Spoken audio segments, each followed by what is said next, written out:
CD1. Unit 1, page 9. Listening skills. Exercise 6.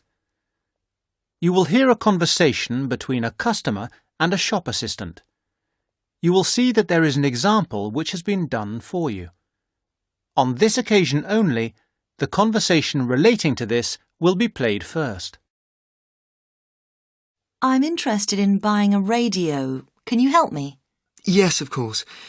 As you can see, we have this analogue radio on special offer today for £29.99.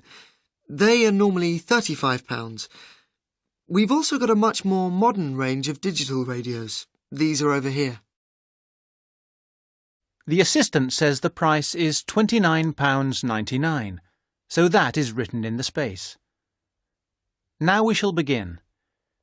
You should answer the questions as you listen, because you will not hear the recording a second time. Listen carefully and answer questions 1 to 5. I'm interested in buying a radio. Can you help me? Yes, of course. As you can see, we have this analogue radio on special offer today for £29.99. They are normally £35. We've also got a much more modern range of digital radios. These are over here. Oh, yes. What are they? They're the new technology. This one, for example, sells at £95. The analogue radios are looking a bit old-fashioned now. Are they? What's so good about these new ones? Well, the main advantage with the analogue ones is, of course, cheapness. But the main advantage with the digital ones is the number and variety of stations you can get. Hundreds of them. All kinds of stations, playing music, rock, pop, classical, everything in fact. As well as news, current affairs, comedy, all sorts. What about the sound quality? The quality is very good. Under certain circumstances, you can get amazing sound quality with analogue, but this is usually with very expensive radios which would normally be part of a hi-fi sound system. We have lots of those on the 3rd floor if you're interested. The second great thing about digital is clarity. You get no interference. Well, less interference than with analogue. You get a very clear and clean sound. Well, I want a radio for the flat I share with 3 other friends of mine. Well, you want something that will last. The analogues come with a 1-year guarantee, but the digitals have a 2-year guarantee, which is extendable to 3 years if you pay an extra £26. The main disadvantage with analogue is that it will be turned off in a few years.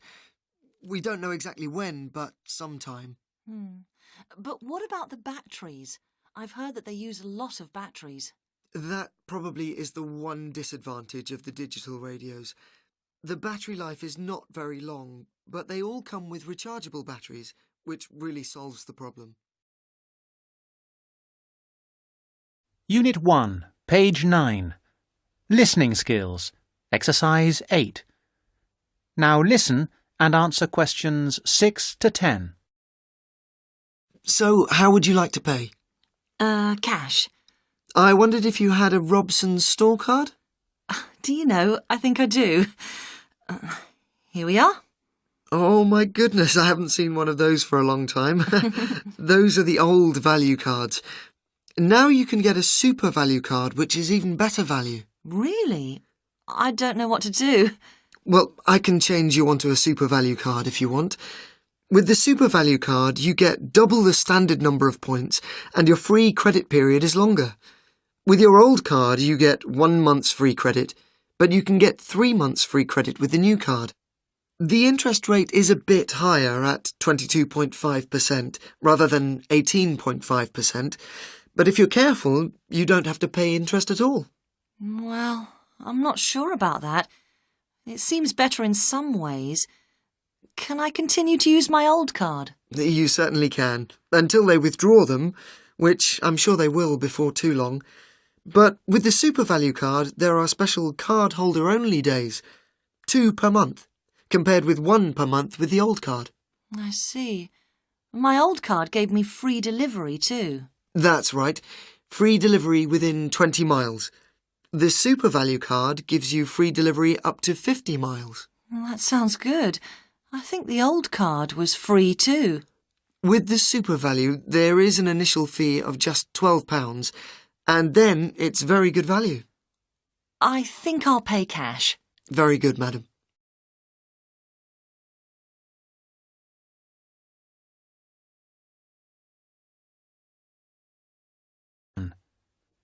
A.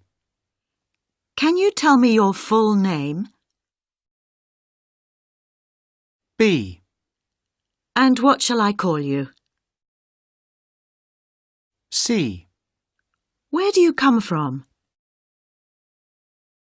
D. Could you show me your ID?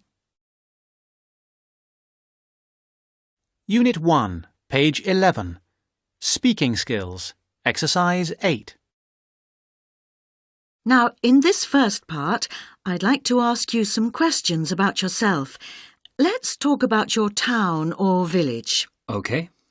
Could you tell me something about where you live? Yes, I used to live in Switzerland, but I've recently moved to the UK. Now I live in Weybridge. What sort of place is that? It's a large, busy place. It's near London. It has got lots and lots of people and houses. It's typical of a London suburb. Is there anything you particularly like about it? The great thing about Weybridge is the facilities. You've got everything you need. Shops, buses and trains, cinemas, pubs and restaurants, entertainment. It's never necessary to leave it. You've got all you want. I see. And what kind of jobs do people do there? All kinds. I suppose mostly people work in offices for big companies. Some people work in shops. There are a lot of high-tech companies around there. Thank you. Now, let's talk about what you do in your... Unit 1, page 12. Speaking skills. Exercise 13. Pleasant. Dynamic. Flat. Peaceful. Cramped. Bungalow. Detached. Overpriced.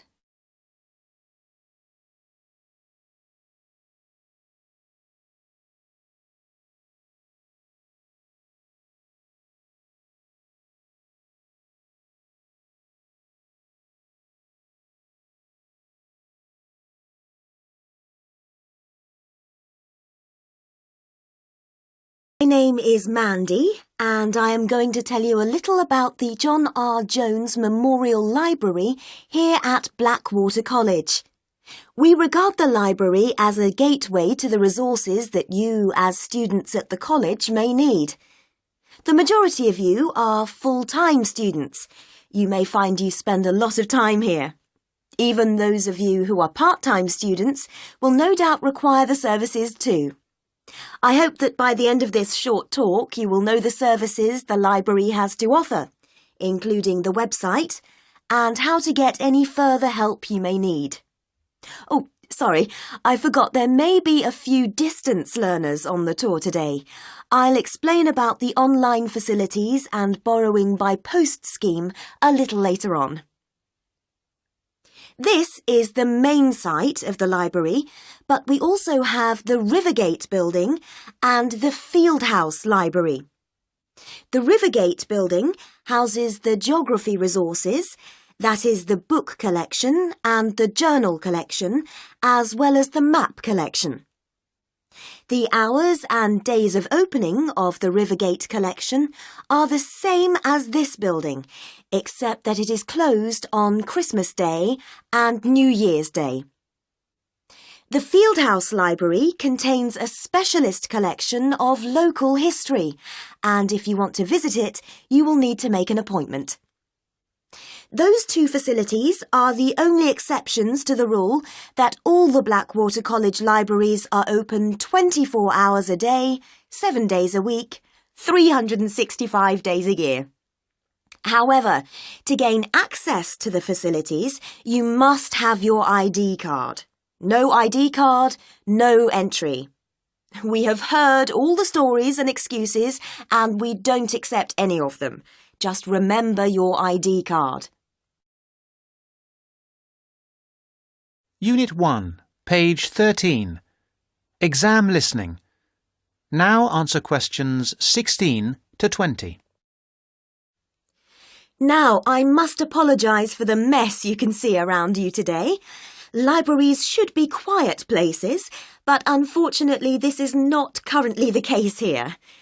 This new building has been here for only 2 months, and as a result we have not quite finished moving in.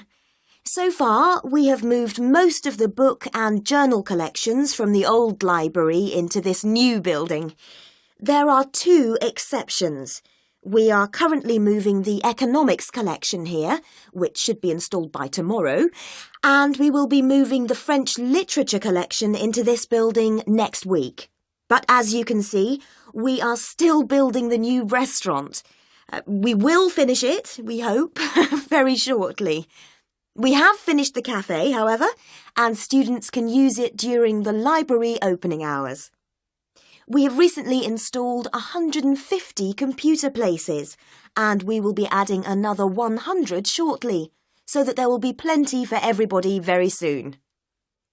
Very shortly, this library will be one of the finest in this part of the country.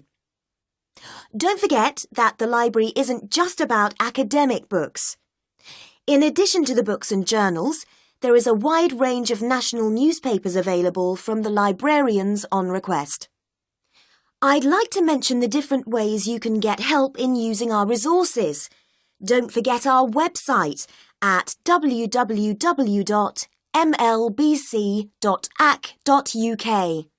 There are the full catalogues, and journal access is available if you have your password and ID number. Now, any questions? Unit 2, page 17. Listening skills. Exercise 5. You will hear part of a lecture about studying history. Listen carefully and answer questions 1 to 3. Good morning, everybody. I'd like to begin this term's lectures with a discussion of the various sub-disciplines in history. Before I do that, though, can I refer you to the handout you picked up on the way in?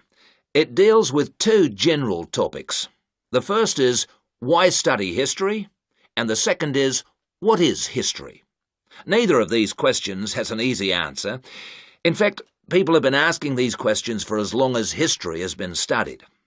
However, as you are mostly new students to this subject, and we have some students of economics with us also, I feel you should have some background to these basic questions. Anyway, it's all in the handout. I might add that, for me personally, the most important reason for studying history is that I find it exciting.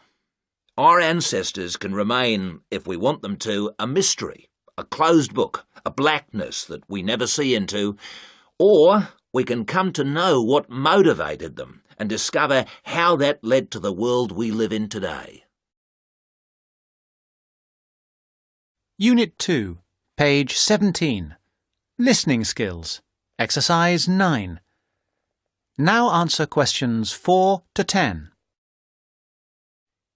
You who have chosen to pursue the study of history are very fortunate. This is a time when we can talk not just about history, but histories. Traditionally, history was seen as one subject, and the subject matter was clear. It was about kings and queens and wars. Additionally, it was about states and empires, or groups of states. This is what we now call political history. The subtopics were the parts of the world, for example, the history of China or of France. History has moved on somewhat, and we can learn a lot about current views of history by looking at the proposed lecture topics in our leading universities. In fact, you'll see that even the simplest definition of history, that it is about what happened in the past, is up for grabs.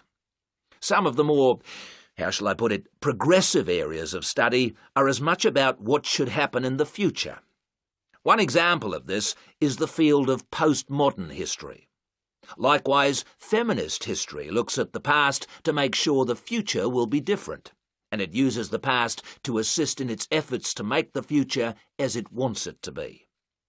Somewhere in the middle of these two extremes lie a range of areas of study which have developed over the modern period, replacing the traditional idea of political history.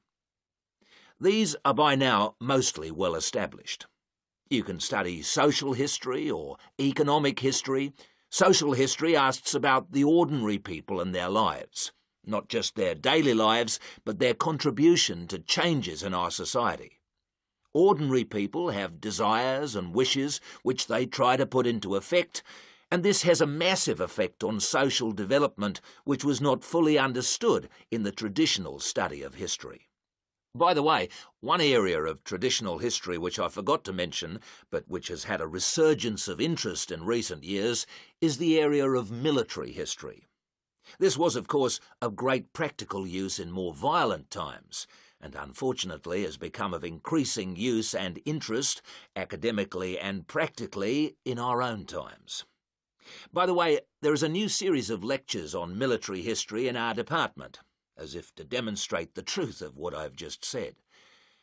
Ethnic and multicultural history are further examples of kinds of history which, like social history, differ from the traditional forms. Ethnic history is a modern concern which concentrates on the value systems and beliefs of a people, usually a minority people, which were ignored in the rapid forward march of the rich and powerful nations and states. How various ethnic groups live together and how their traditions change and develop is the subject of its contemporary cousin, multicultural history. In sum, as I said, you are fortunate to have such a wide choice of things to study in the fields of history. Choose wisely. And finally, it only remains for me to wish you good luck in your studies.